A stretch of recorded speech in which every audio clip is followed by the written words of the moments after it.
We don't have a quorum yet, but we're going to, not waste any time, because it's the new year. We want to stick to our resolutions about being efficient and on time. So, I want to welcome everybody to Community Board 8. I'm Valerie Mason, and I'm the chair. And then to my left is Lindsay Cormack and Sebastian Helen Clark.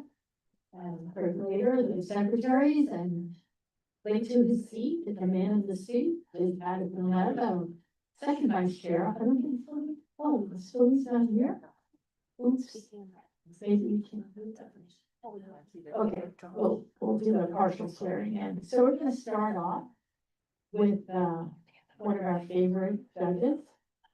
Ask him to come to the front. The Honorable Jim Thomas, who used to be the chair of Community Board 8. And the other esteemed alumni, we've been in the news lately. We have a lot of esteemed alumni moving on, like our fabulous former chair of parks and first vice chair, Christian Memorial, who is going to be the commissioner of parks in New York City. So yeah, we are excited. Okay. I guess I'll wait for the comments to come up and then we're moving the agenda a little bit. We're gonna do the swearing in because we don't exactly have the quorum yet. Okay. Oh, you can do. Very. Okay. Thank you. Very crucial instruction. So. Oh, that's the mic. That's.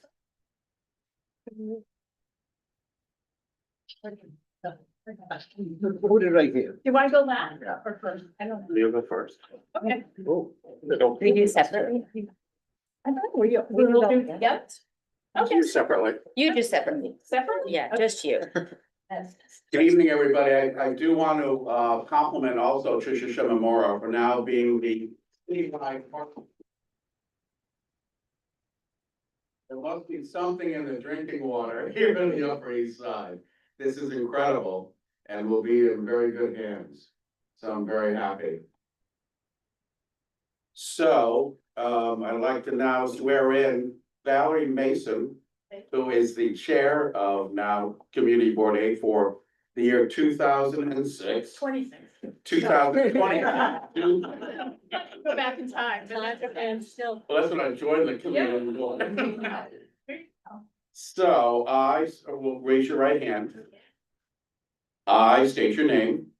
Valerie Mason. Do solemnly swear that you will support the Constitution of the United States, the Constitution of the State of New York, the City Charter of the City of New York, and the bylaws of the Manhattan Community Board 8, and that you will faithfully discharge the duties as chair of Manhattan Community 8 according to the best of your ability, so help you God. So help me God, yes. Thank you very much. Congratulations. Yeah.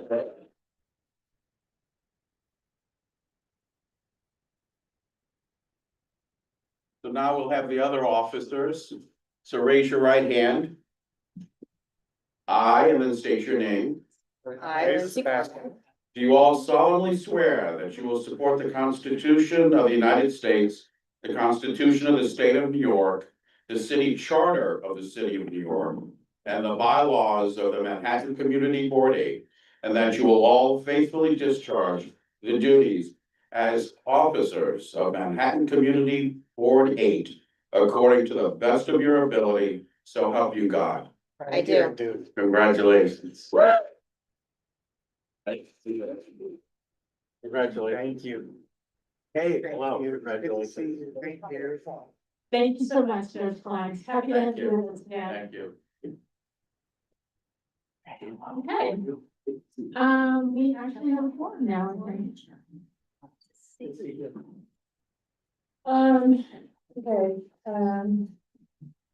we're going a little long. Is it Yes. member here? Okay. Okay, super. We have with us our newly elected council member for District 4, Virginia Maloney. Thank you for joining us. I know that there are competing events tonight, so we're so happy to have you. Happy to be here. I made a cameo at the last CB8 meeting of the year, but am now excited to be in front of you as your city council member officially. No longer, you can drop the member-elect. I know many faces in the room and very excited to be hitting the ground running. I gave a shout out last time I was here, but to my predecessor, Keith Powers, who has delivered for this district for the past 8 years and will hopefully continue to be a partner with me in Albany soon enough. Appreciate that he's a friend and a confidant, and will do my best to hit the ground running and fill his big footsteps. So it's been, I'm on day 21. We've had 2 stated meetings. Valerie was actually in attendance at the stated meeting in January where we voted on the speaker of the city council to be Julie Menon, our neighbor here representing part of CB8. So very excited to have her leading the council. And our other vote was on committees.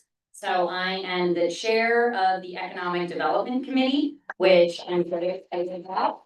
Thank you. And that touches everything from education to housing, our city's infrastructure, and job creation. So I know that having high paying jobs here in New York is essential to our economy. Excited about that. And Julie, my dear friend, got me on a lot of committees. So I'm gonna be spending a lot of time down in City Hall in the near future. I'm gonna be on the Finance Committee, which is essential for bringing budget back for key projects in our district. I'm on the budget and negotiating team as well. I'll list some of these, but cultural affairs are heavily represented in our district, housing, small business, sanitation, higher education, and fire. So we'll have a large portfolio in the council. Our next stated meeting is on January 29th, and I'll have more business to report. But in the meantime, I want to assure you our office is open for business. You can find us in the same location as Keith Powers' office. It actually says Keith Powers on the door still. Oh, it changed today. Okay, that's good news. So you'll know where to find us. And to make it super easy, we have a printout of everyone on our team, many familiar faces that some of you should know, our phone number, and email us. If you have a constituent concern that you need help with, if you want to talk about legislative ideas, our office is open 9 to 5 and accepting phone calls. The calls were working, the phone was working on January 1st, I can assure you, so I was there answering it. I want to take a moment to introduce Reese Pear. Do you want to say a bit? No, it's great to be here. I've lived in Morty for 38 years now, so it's near and dear to my heart and my home. All right, awesome. Welcome. Great. So our office is 211 East 43rd Street. And we are looking forward to working with all of you. Thank you again. Thank you. Thanks so much. I just want to say we're happy to have Councilmember Maloney. She's already on the job. She called me this weekend, and so we were already communicating, which is great. I'm really looking forward to the partnership. Congratulations, and we're looking forward to, we're happy that the speaker has recognized your talents and put you on such great committees, and we think those are gonna work really well for our district, so it's very exciting. Thank you for coming tonight. Of course. And I have one more plug, which is my inauguration is coming up on Sunday. So it's from 3 to 4 at Hunter College nearby. The entrance is 69 between Park and Lexington in the Assembly Hall. We're gonna have a reception afterwards. Some of you may have seen the weather forecast. So we made the joke that we make plans and then God laughs, but we're going to proceed for now and hope to see many of you there on Sunday or the day that we reschedule if it's too snowy. So Okay. thank you. Well, there's always a 50% chance it could be wrong, so. Exactly.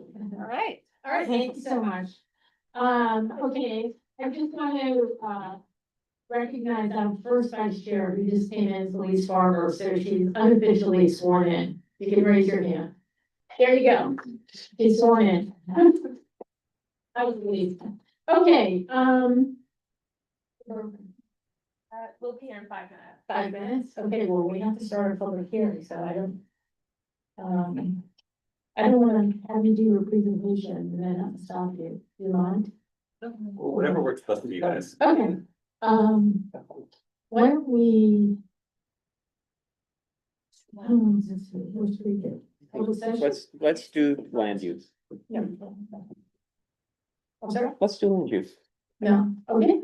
All right, well, we'll start the public hearing, and, the public hearing tonight is on 4 East 77th Street, which is between Fifth and Madison Avenues. The application is on behalf of East 77 Flats Realty LLC, who seeks to reinstate a previous expired use district exception pursuant to section 11-411 of the zoning resolution of the city of New York, which permitted a commercial art gallery in the subject property, which is in an R10 Special Parks Improvement District and an RVB Special Limited Height 1A District pursuant to VSA CalDOT number 96-00 PC.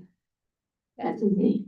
As required by section 1.07.3 B3 of the Board of Standards and Appeals, Rules of Practice and Procedure, this application is filed on the special order calendar because the use district exception expired more than 2 years ago, but less than 10 years ago. So lucky you, you're still within the time. Okay, you can introduce yourself and kick off your app. Thank you. Thank you. My name is Andrew Albrecht. I represent East 77 Flats Realty LLC for Kirsten Sanger Epstein. I'm joined virtually by Justine Burville, who works for the gallery. Now, this application, as many of the longer serving members of the board may remember, is to permit a commercial art gallery on a portion of the second story of this gallery. Ian, if you do the next slide. Yes, of course. Now you can see here in this plan that the gallery occupies portion of the second floor, the front portion of the building. The reason that a commercial art gallery isn't permitted as of right here is, next slide, please. Yes, of course. This is in a residence district, so it's split between an R10 Special Parks Improvement District and an R8E Limited Height District, which doesn't permit a commercial art gallery as of right. Now, commercial art galleries here have been here for ages, nearly 3/4 of a century. Next slide. So this discloses some of the history at this site. In 1957, the first commercial art gallery took up occupancy of this space. And BSA has exercised jurisdiction since 1961, permitting it to occupy. Now, they've extended the term a number of times. In 1999, the tenant that currently resides in the space, Michael Werner Incorporated, took up residency. And then in 2000, the BSA, in extending the term, permitted the gallery to expand by about 50%. Which brings us up to nearly the present, when in 2024, my client took title to the property, and here 2026, before each time. Now, if you go to the next slide, please. Now, as you can see from this map, this is not the most uncommon use on these side streets, as I'm sure you all are much more aware than I as neighborhood residents. As you can see, these dark brown colors indicate that there are a number of commercial uses on these side streets, as well as other uses besides just residence uses. Indeed, our next door neighbor is the Mongolian United Nations. So really what we're asking is, a continuation of this use, which has been there since the 50s, in the future. And that's all I have for you. It's short and sweet. And I'm happy to answer any questions. And Justine can answer any questions regarding the gallery's operation. Okay, Marco? I would like to put a motion and then to speak. The motion is to approve. Does anybody can second? Second. Okay? Okay, You want to I start? think, one of the problems what I saw is Mhm. they have some violations. Yes. Marcos, do you wanna hop up and try the mic there? Sure. I reviewed the application and I saw they have some DOB violations. However, they had to file for the new CO. When you have the new CO, I'm sorry, I think I put it off. However, It'll turn back on, just, Just a second. it takes about 3 seconds longer than you're comfortable with, possibly 15. It's blinking, oh, there it is, we got it. so when they're going to apply for the new CO, everything will be corrected at a time. Otherwise, DOB, they never gonna issue the new CO. And with a new CO, they cannot operate. So this is why I think I support this application. Thank you. I actually had one question. You said there was a transfer of ownership of the building. How did the transfer of ownership occur if there was a violation of the, It's a DOB CO. violation though. it's only a DOB Yeah. violation? Okay. Yeah, so there is, you noted there are a couple of violations for the boiler.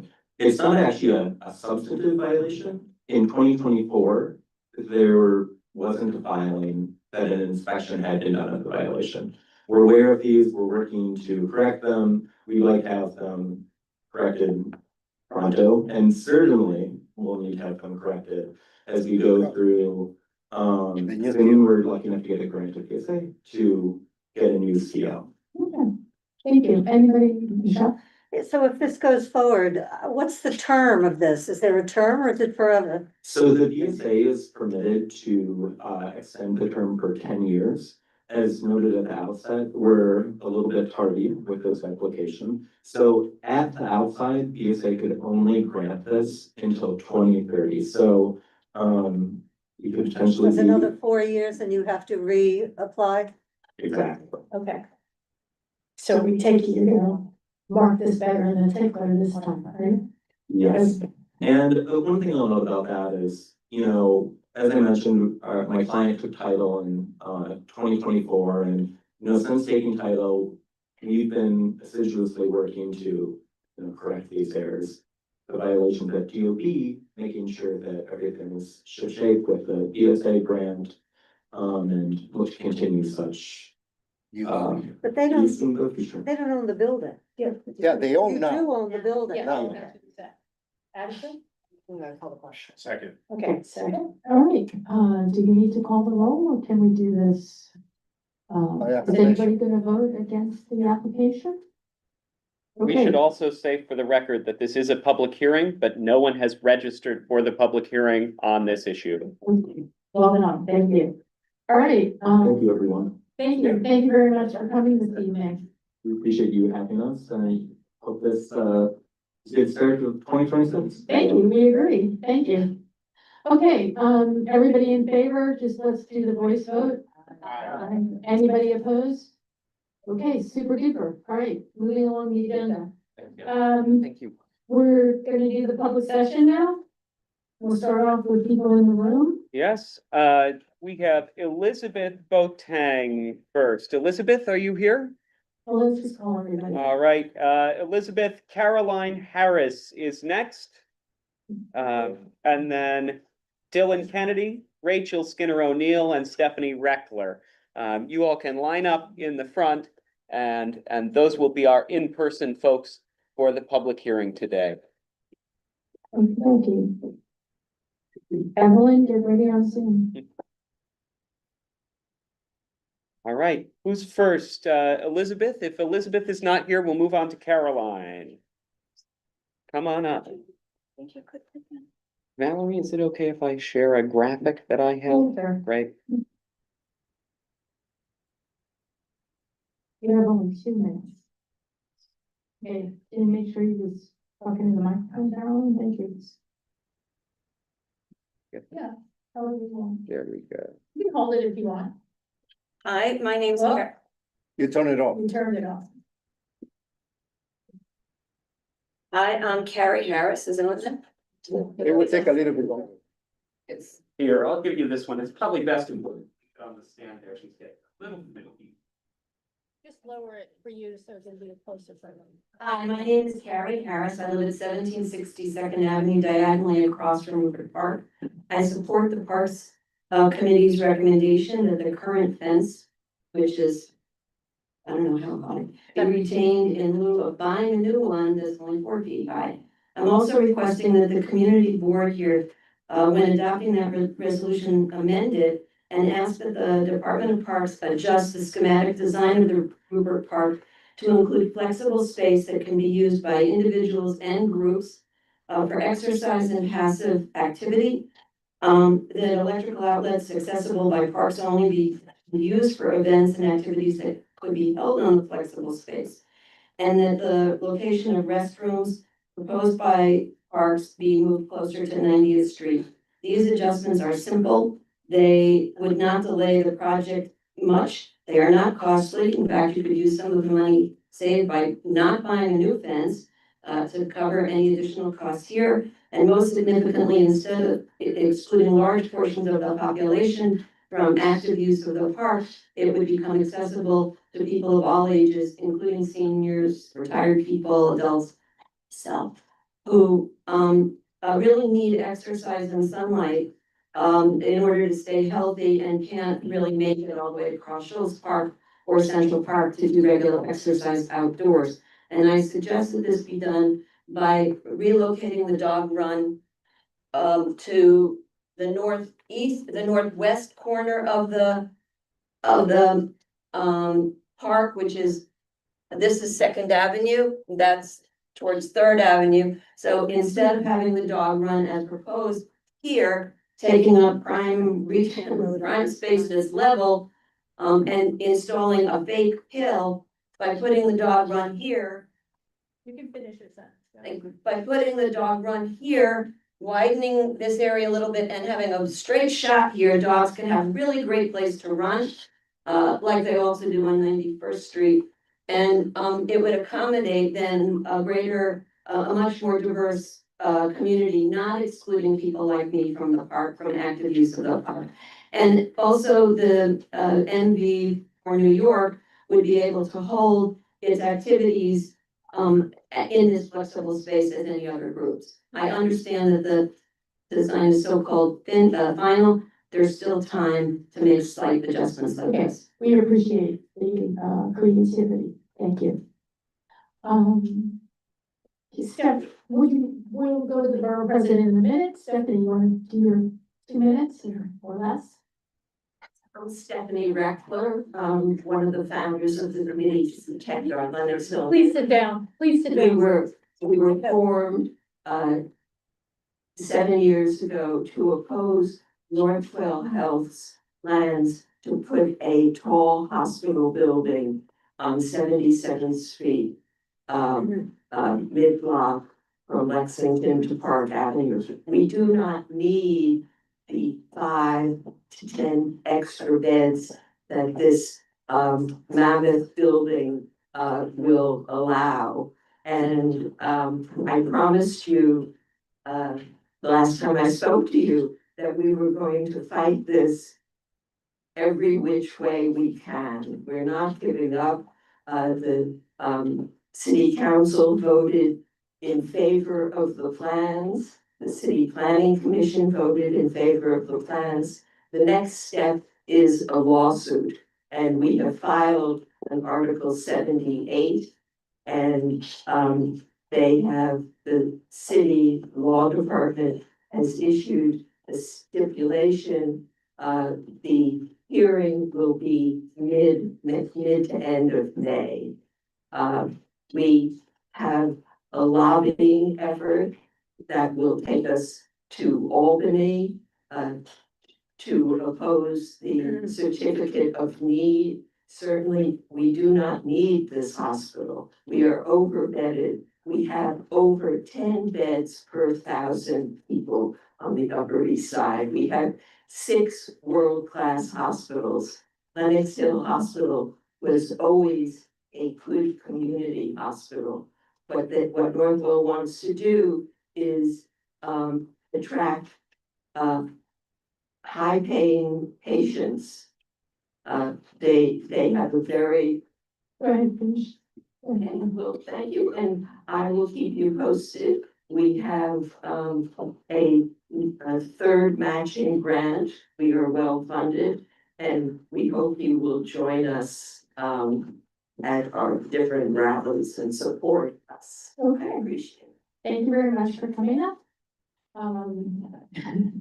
As we know, the lawsuit is consistent with the vote of this community board, so we wish you good luck. Well, it is my pleasure and honor to welcome our new borough president, Brad Holman Siegel. Thank you so much. Thank you. Good to see you. Good to see you. Good to see you. Oh, I better shake everyone's hand. Yes, nice to see you. Happy New Year, everyone. Brad Hoylman Siegel, 29th Manhattan Borough President. Really happy to be here at Community Board 8, and just wanted to share a few things with you from the start. First of all, I think many of you know Suwaiba Shabazz, who is our liaison.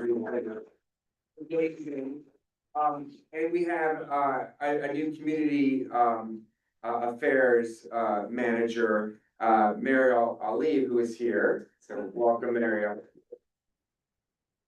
And both of them are handing out information about our first upcoming event, which is it's an inaugural celebration, but more than that, it's what we're calling a borough convention. It's an agenda-setting opportunity for Manhattanites to gather on February 22nd from 1 to 4 p.m. at Alice Tully Hall, Lincoln Center, where we're going to have a professional facilitator set the priorities for all of us, for our 12 community boards, for Manhattanites, and for my office. So it should be interesting, it should be fun, hopefully engaging. So I invite you to come out to that event. Refreshments will be served. Couple of other things, community board applications, another of my responsibilities, are now live. So you can log on, and the links, I think, have been emailed to folks. Those will be due fully on February 27th. So you have a little more than a month to get your applications in. Made a couple of changes. The applications look very much the same.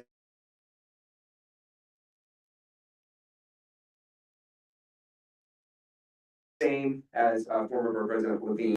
No lobbyists, clean break with that pass there, and no staff members of elected officials, in my humble opinion, to serve on boards. I just want the transparency, and I want board members to know that somebody, their colleague or the neighborhood, knows that they're there for their community. So that's a change.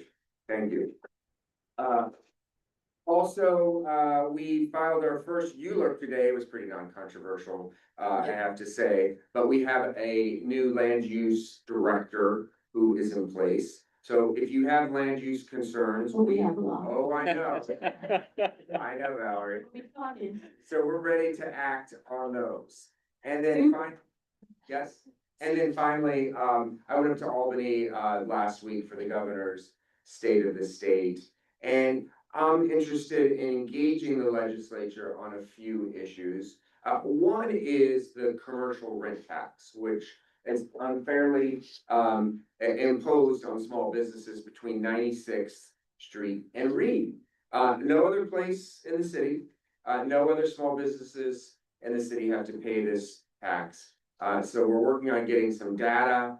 Senator Kruger is actually carrying a reform bill along with Assemblymember Boris. And I want to support it up in Albany on behalf of our Manhattan small businesses. So my report is probably shorter than it's going to be in future iterations, but I wanted to drop by, say hello, and invite you to our borough convention. Well, we're so excited that you're here. We're hoping that this is gonna be the first of many visits. I know I'm looking forward to the borough board meeting tomorrow, your first. Yes. And we're very excited to be there for that. And we look forward to a great partnership. This is a great board. You can see we have a full complement of people, and we're also very active and very interested in land use. So we're looking forward to working with you. I share that interest. And yes, tomorrow is the first borough board, and one of the things we're share with you is a memo that our council drafted on the open meetings law. There needs to be more clarity around what we can do virtually, as community boards. I myself am a former decade-long member of a community board, and Valerie, I was chair for 3 terms on my community board. So one of my goals is to really provide a resource center for boards, for whether it's issues around personnel, administration, legal questions like open meetings law, of course, land use and the expertise that we can provide. Please, we will be working closely, That's hopefully with that fantastic. board. We're Thank not you so so much. shy. Thank you. Okay, I Thank you know. so much. Thank you very much. Okay, we're gonna return to the public session. Up next is Dylan Kennedy. Dylan, are you here? If not, Usually someone's. I said it in person today. Let me see. Yeah, Dylan will come to you later. Rachel O'Neill from the library, right? Yes. Happy to see you again. Hi, everybody, happy New Year. Let's say that. There we go. So, I am the library manager for the Webster Branch Library. Brad, you'll be pleased to know that we just put your picture up in our lobby. Gavrel just sent us these are your local representatives, so everybody should be able to identify you. And, Hopefully my hair was darker. I was. So I have, just a couple of short announcements. I have a bunch of flyers for the Webster Branch Library. We are all the libraries are up in the ante in our bid to get adults to come into the library, to read, to engage with books, including our wonderful slow read. Not too late to join it. We're about a third of the way through Dante's Inferno. And very topical. And we also have started a new movie program. We have classic movies, we have documentaries, as well as contemporary movies. Our contemporary movie on Monday is A Complete Unknown,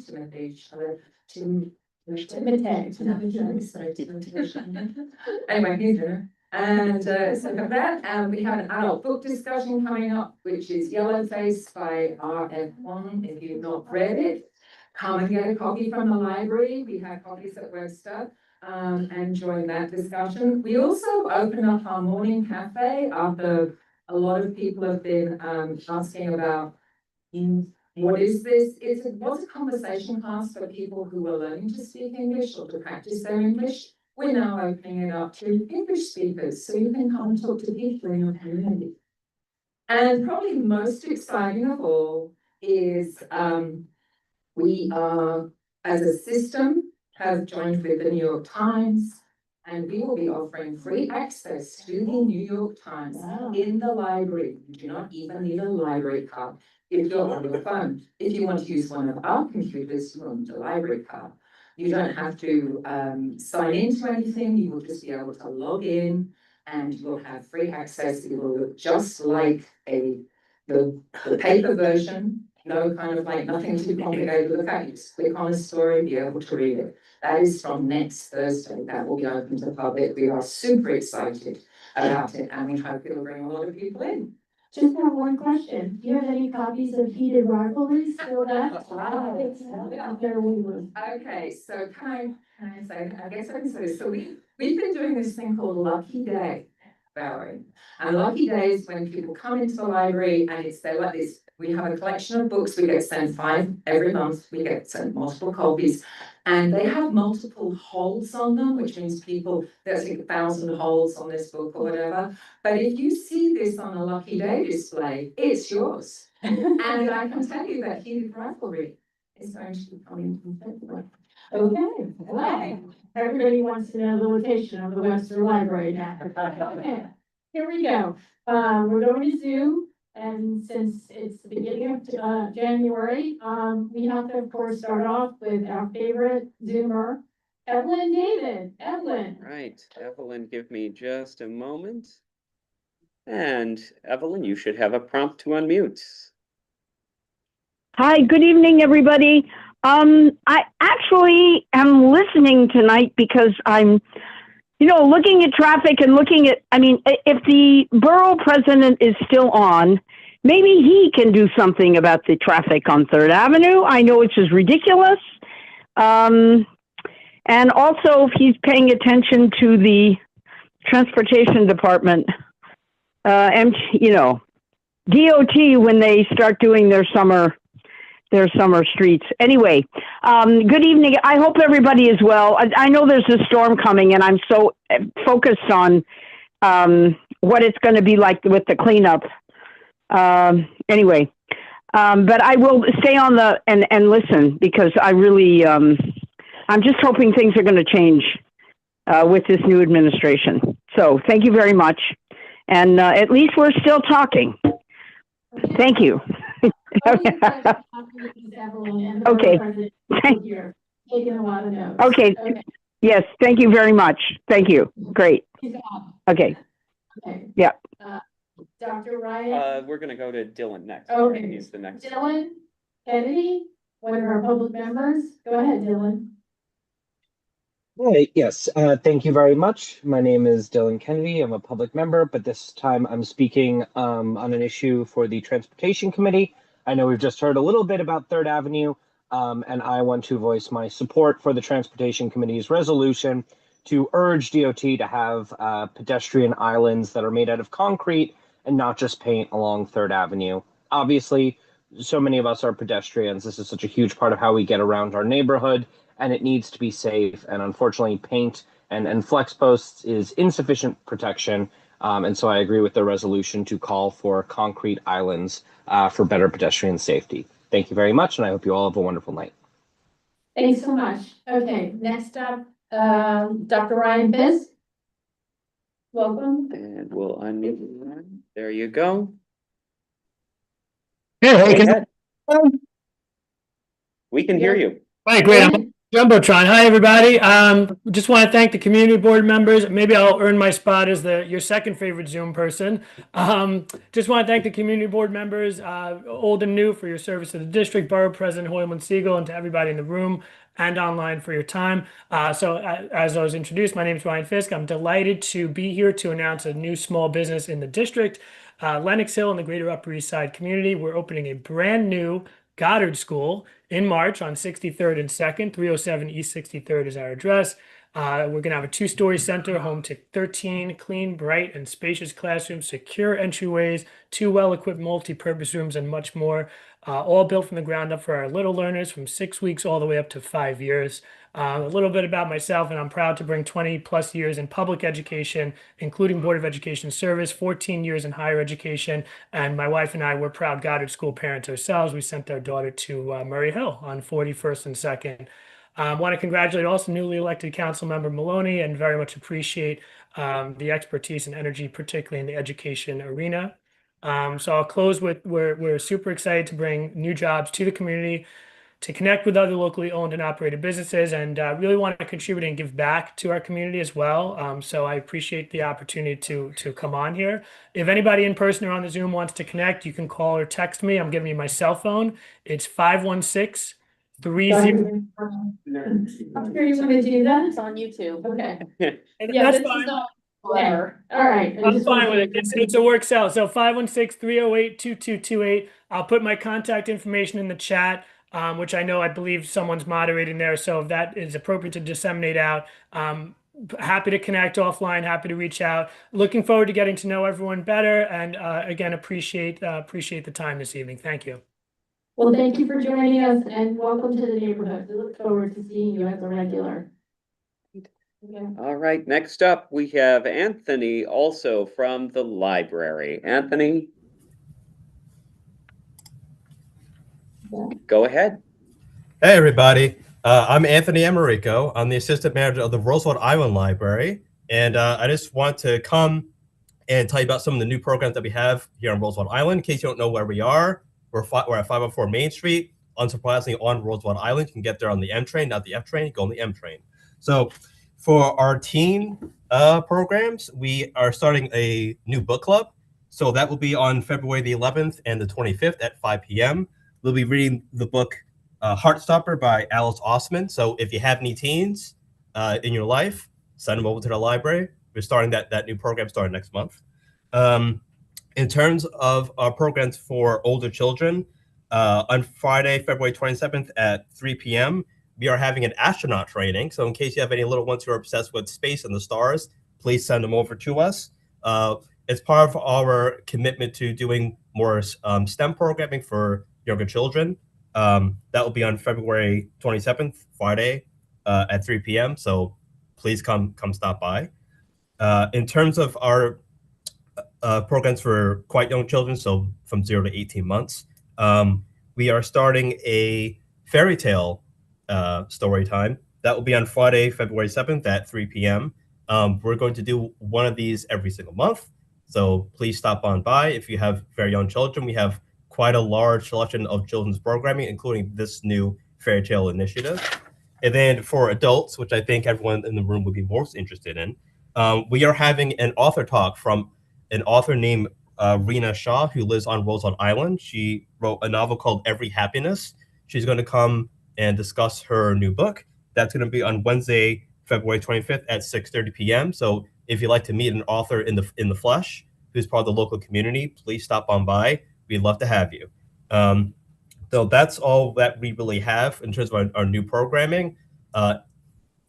We are maintaining all the programs that we have, which my counterpart Kate told you about last time.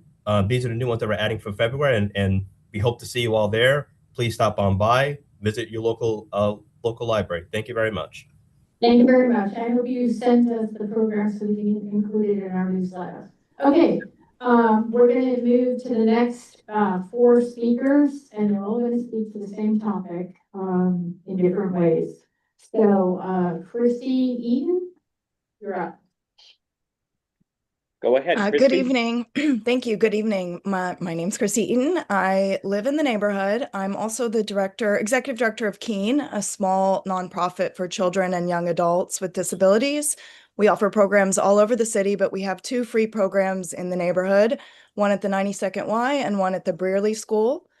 That's not why I signed up to speak today, but it does apply to the conversation. But if anyone does have youth with disabilities in the neighborhood, feel free to reach out to me and we can look into finding you a space at our programs. They're on the weekends and they're free.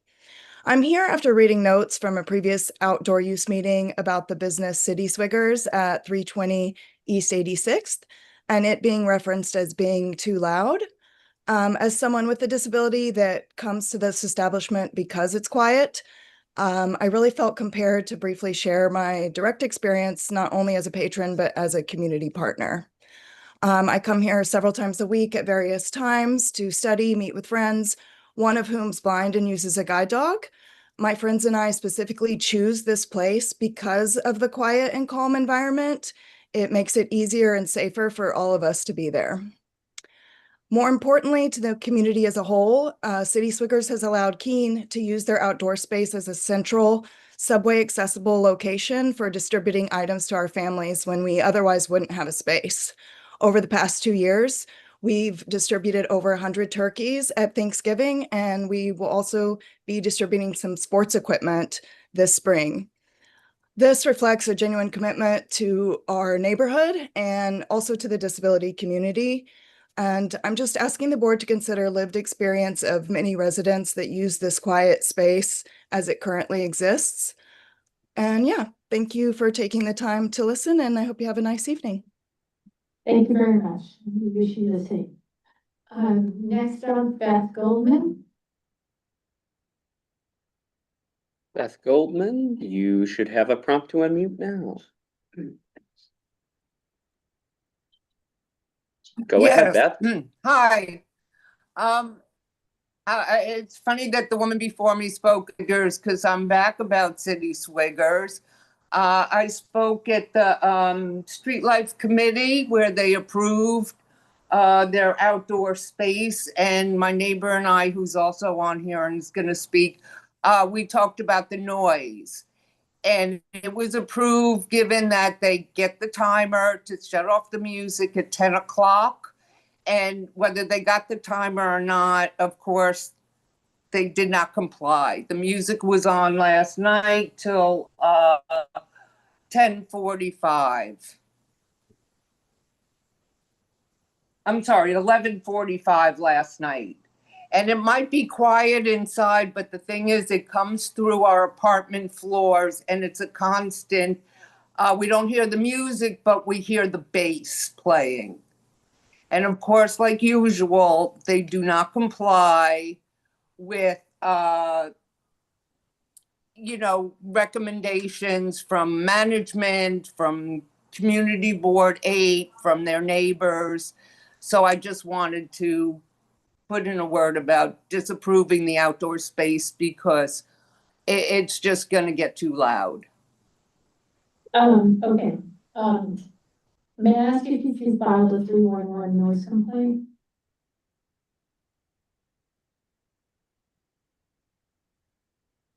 Beth, did you? I'm asking you, hi, this is Valerie Nathan, I'm the chair. I'm asking you if you filed a 311 complaint. Did you call 311 or file it online?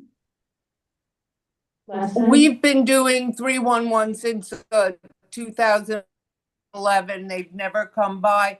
It's just the fact that they were told to turn it off at 10. They were going to get the timer, and they just totally ignore it. It's not loud enough for 311. They'd have to come at 11 o'clock at night to hear the space. Like eventually the Environmental Protection Agency, sends me a note that they'll come by and test the sound.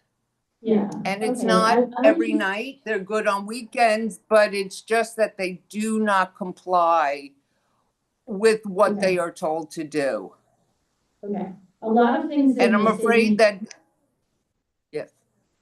A lot of things in the city are driven by 311. We actually did some research, and the reason I'm asking you the question is because there's only been 3 311 complaints filed against the restaurant Since since 2023. So I appreciate what you're saying.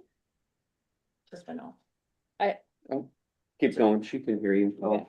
I appreciate what you're saying, but I'm saying this is a overall advice to anybody with a complaint about anything. You can come to us and make complaints and do things, but it's really important that you file a 311 in addition to calling your council member, filing something with the Department of Buildings. It's just very important that you do that. Okay, thank you, Beth. We appreciate you coming this evening. We have one more person. Can I just quickly say, what about the fact that when they got their license 2 years ago and when they went to Street Life Committee, they were told at 10 to turn off the music, no live music, which they did a week after they were told. Okay. What I appreciate your happens with that? testimony. If you hang around, we're gonna discuss City Swiggers later on, in addition to the discussion that already happened in PA. That's why we're listening to the testimony, but I just wanted to confirm whether you filed the 311. Okay, we're going to Camille. Gallardo. Camille, go ahead. Hi everyone. Good evening. My name is Camille Gallardo, and I've lived in the Upper East Side for the last 10 years. I have a letter on behalf of myself and 28 other members of our community, neighbors, and patrons of City Swiggers. If you don't mind, I would like to read this letter. We submitted it to CB8, Manhattan Board CB8, and it'll take about 2 minutes and 30 seconds, if that's all right. We've got about 90 seconds to go. Okay, well, so we, the undersigned neighbors and residents of the Upper East Side, write to express our support for City Swiggers, also known as CS, a local business located at 320 East 86th Street. It has become a valued and responsible part of our community. We understand concerns have been raised regarding aspects of its operation, and we ask the community board to consider the full context of the establishment's role, character, and positive contributions to neighborhood life.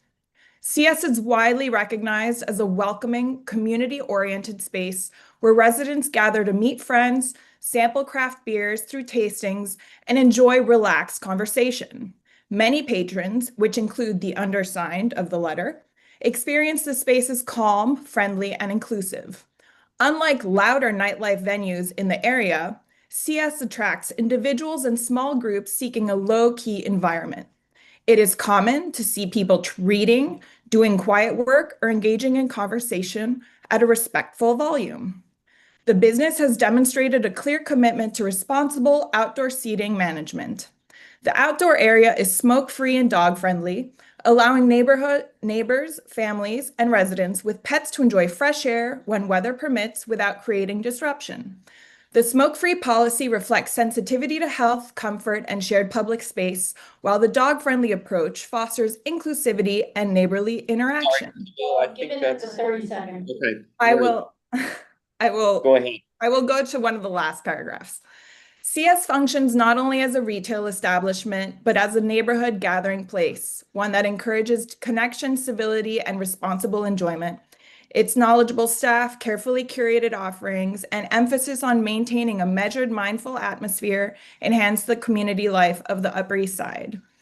Again, it was 28 other neighbors that signed this letter in support of the business and of its inclusive space. Thank you so much for your time and consideration. Okay, thank you very much. Is that it? I think we've got Kimberly as our Oh, last great. person. One more. Kimberly, you should have a prompt to unmute. Go ahead. Hi. I'm here to talk about City Swiggers. Thank you again for allowing this opportunity. I sent the community board a letter today with some of the history. So I don't know if you've seen that yet. You have it, and it was distributed. So, oh, I'm sorry, I can't hear you that well. I'm just saying we have it and it was distributed, so. Okay. So I guess one neighbor in particular, and some other neighbors have been dealing with this since 2011, since before City Swiggers opened. And there were a few years where I called 301 almost every night, and I had records of that, and that didn't seem to be productive. So I stopped doing that. But at this point, we're in the building, and City Swiggers is not a good neighbor in the building. And we just want to know what we can do to get Alan to soundproof his establishment so that the rest of our building doesn't have to listen to the noise and the music. Okay, we're stick around. We're gonna have a public hearing on it. Can we just go back to Camille for a second? Yes, Camille, you're unmuted. Or there we go. Hello, Sure. yes. Go ahead. I just want to ask you, 28 people who signed the letter. Yes. Do any of them live in the building that City Swiggers is located in? I have not cross-checked to see who lives in the building, and I do not have a list of the neighbors who live in that building. So I'm not sure if I would actually be able to do that. I'd be happy to do so, as we are still gathering more signatures from others. If someone were to provide me with a list, I would be happy to cross-check that. Okay, all right, well, thank you, I appreciate that. Okay, we are done with the public session. Can I have a motion to adopt the rest of our agenda? So move. Okay, all in favor?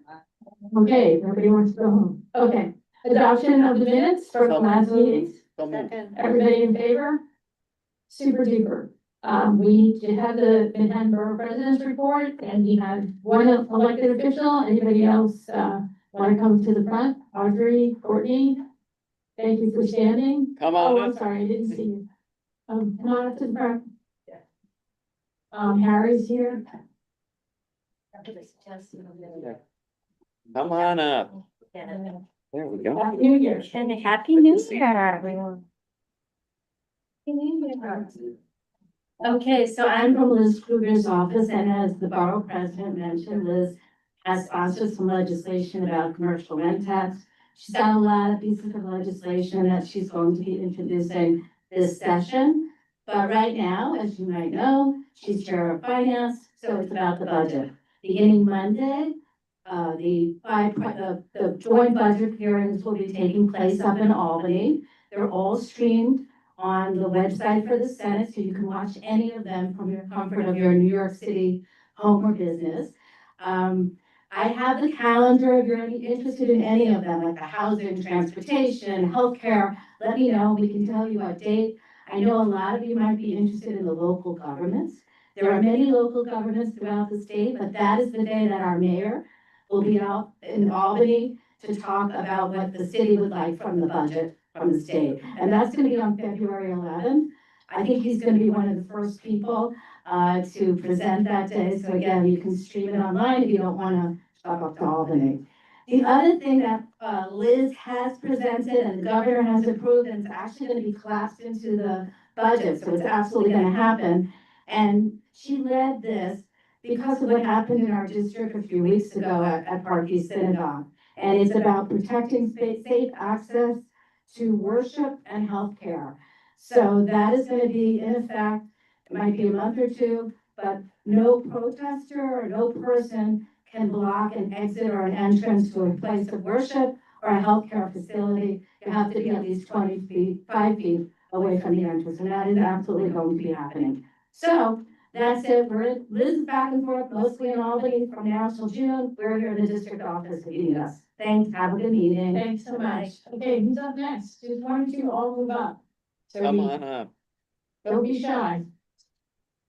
You can race each other to the front. Sorry, you gotta come down the center aisle. I know you don't want to be seen, that's. Good evening, Evelyn Collado. I'm the Manhattan Borough Director for the New York City Comptroller. As you know, we have a new New York City Comptroller, your former Borough President, Mark Levine. So I remain as your liaison. You can reach me at ECOLLAT comptroller.nyc.gov. And I will continue to respond to your emails. And that's it for me. Good evening. Tell the controller we'd like to see him one day. Yes. Thank you. Absolutely. Okay. What's up, CB8? I'm the district director for Alex Boris. To keep things quite short, all announcements are haikus, so buckle up, folks. State of the district, tomorrow, CUNY at 6, there will be pizza. Free NILAG help days, one each month for the next 6 months. Jan 26 is next. MTA info, webinar about Omni, and more, Feb 3rd, join. Mobile meet and greet, come chat with me, Feb 1-1, at the coffee house. Free mammogram day, tell your loved ones to get checked, March 2-6, call us. Also, we passed RAISE, best AI regulation in the nation. Reach out with your cues. I just got fresh business cards. Team Boris, concise. Wow, okay. Are you Stanford has that? Maybe we'll give out some awards at the end of the year. Right, that's something that can be easy to follow. But, good evening, everyone. My name is Terrell Brock, and I'm community liaison from State Senator Jose Serrano's office. It's so great to see many of you again and to be back here. I'm mainly here to listen, but I wanted to share that our office is always available to help constituents with housing issues, public benefits, utilities, or navigating city and state agencies amongst like a myriad of other needs. Pretty much any issue you have, feel free to reach out to us and we'll see what we can do. And I also want to mention that we're hosting all-site constituent hours next Tuesday, January 27th, from 11 a.m. to 2 p.m. at the Brown Garden Senior Center. It's at 225 East 93rd Street, between 2nd and 3rd Avenue. Constituents are welcome to stop by and speak to us directly. And anyone can reach out to our office at 212-828-5829, or you can email us at serrano@ny.gov. And I'm also happy to speak, like after the meeting, I have plenty of business cards. And while our district may cover a smaller portion of community board aid as we have in the past, every single block matters. And if something is affecting you, we want to hear from you. I hope everyone has a great night. I guess I'm said. Thank you so much. It's so nice to see you again. Welcome back. I thought that was you, and I'm thinking, I don't know, he looks like he shouldn't be here, but we're happy to have you back, and we really appreciate you. We know that the State Center only represents a small portion of the district, but we always appreciate that you're represented and you're here, and it really is important. And thank you so much for coming. Thanks to have you back in the room. Harry? You're kind of elevated, I guess, right? I mean, now Hi, everyone. Great to be here. Harry Gale from now Speaker Julie Meadows.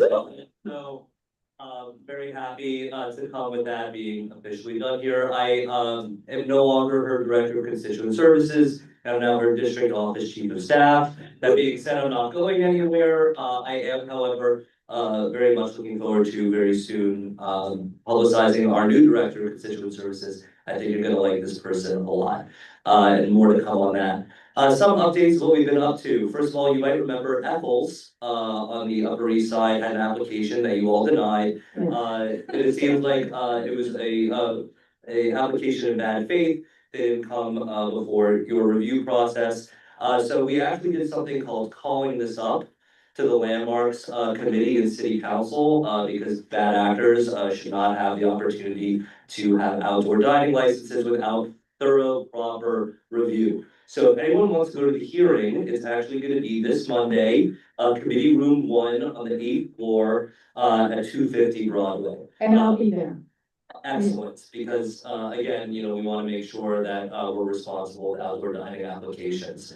So I wanted to let you guys know about a few other things that Speaker Menon has been up to, including unveiling her 5-point plan to fight anti-Semitism. I guess I don't have the time to get into the 5 points. We're very, very excited, and this also covers all other religious persecution here in the city, which is a super important point. She was very proud to have her 5-bill universal child care package enacted by the current mayoral administration. This is that. We're very excited to expand child care throughout New York City. It's critical. She also joined the mayor to announce new public restrooms throughout New York City. We're looking forward to making that a priority in the upcoming budget in June. Thank you guys so much. Again, I'm not going anywhere. Feel free to come up to me throughout the meeting. Have a good night. Thank you so much, Harry. And Courtney, welcome. Thank you. Congratulations on the elevation. Thank you. Hi, good evening, everyone. My name is Courtney Pharisee, joining you from Assemblymember Rebecca Seawright's office. Congratulations to the new board officers. This week in Albany, Governor Hochul delivered her state of the state outlining priorities. And Assemblymember Seawright in particular will be fighting for the one proposal to raise the income eligibility for SPRE and DRE, those cities' rent freeze program. This long overdue update reflects today's cost of living and will help thousands more seniors and people with disabilities remain safely in their homes. As chair of the Assembly Aging Committee, Assemblymember Seawright has said that sometimes this program is the only thing standing between our most vulnerable neighbors and homelessness. To this end, we're also hosting a benefit screening event to ensure that those who qualify for this program and other benefits can enroll. That will be February 11th this month, but then more dates to be announced for a monthly basis. Assemblymember Seawright would also like to thank everyone who joined us at the Shred-a-thon this month. Everyone showed up on the Upper East Side, and so we just want to let you know that we'll be scheduling more to accommodate the demand. Thank you as always, and Assemblymember Seawright's office is here for you. You can reach us at 212-288-4607 or by email at seawrightr@nyassembly.gov. Thank you. Thank you very much. Okay, so now we're gonna go to my report. Usually have a lot to say tonight. The first thing I want to start out by saying is welcome to our new residents, our new mayor, Zoran Mondani, and his wife, Rama. And we hope that they will begin to enjoy the Upper East Side. And obviously there's an open invitation for the mayor and his wife to attend any of our community board meetings. And we'd love to see them participate and become engaged in the life of the Upper East Side.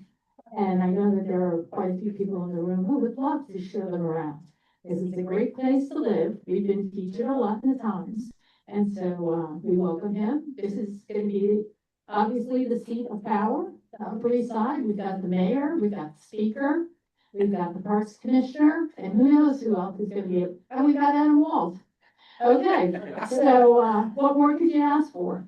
On another very happy note, I want to announce that January 24th, and I know you already have this marked in your calendar, is Russell Squire Day. It is.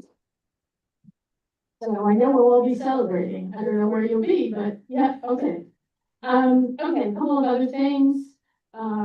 We appointed public members. I want to thank everybody who has served as a public member. We'd like to give quite a few people a new appointment. That list will be circulated shortly. Most of the committees know who they are.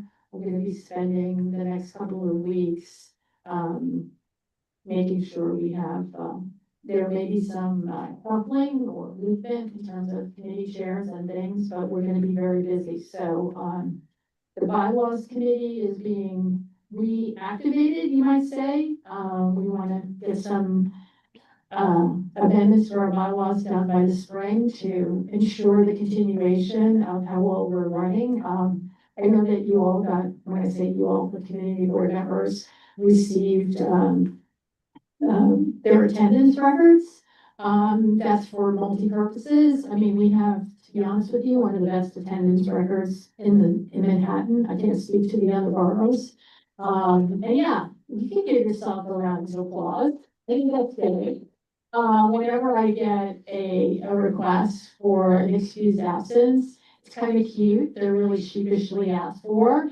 And everybody takes their job very seriously, and I appreciate that very much. So, no matter what, there's a limit on the number of excused absences I can give you. Usually that is not really an issue. So, I also mention this because, as the borough president mentioned, it's application time for half of the board. So that does become an issue.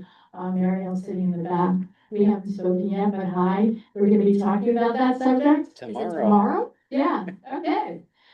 So, I just wanna make you all aware of that. So, Chuck and Ty and the new co-chair, Russell, after he celebrates Russell Squire Day, will be, looking at bylaws around the city. And, you know, I urge everybody, if you have ideas, I know you've all read the bylaws and have them committed to memory. You know, if you think there's anything we can address, I think it'll be great. I also want to remark, our staff is doing a bang up job of taking us into the 21st century and just, you know, you all responded to the form. I won't call you out, but I think there are 3 people who did not respond. But I think it only took like a minute and a half to do. And the information is so much more usable for everybody. I think you're gonna see a lot of great things happening. I also want to give another shout out to Sebastian because he's been volunteering. Kimberly, And to we Kimberly. dragged Kimberly into it too. Thank you so much. This is a collective effort and, it's just so exciting to go to the office and see everything that's happening and everybody's working together. A couple more serious, not everything serious, but, not related to administration. I just want to let you know, I attended the landmarks hearing, it was last week, with the Buckley School application. And I wanted to let you know that after our denial, the Buckley School and their neighbors met and they came to an agreement, and the neighbors actually, there was a compromise, and actually they sent a letter to the Department of Buildings affirming their agreement that the plan should go forward with some modifications. So that worked out very well.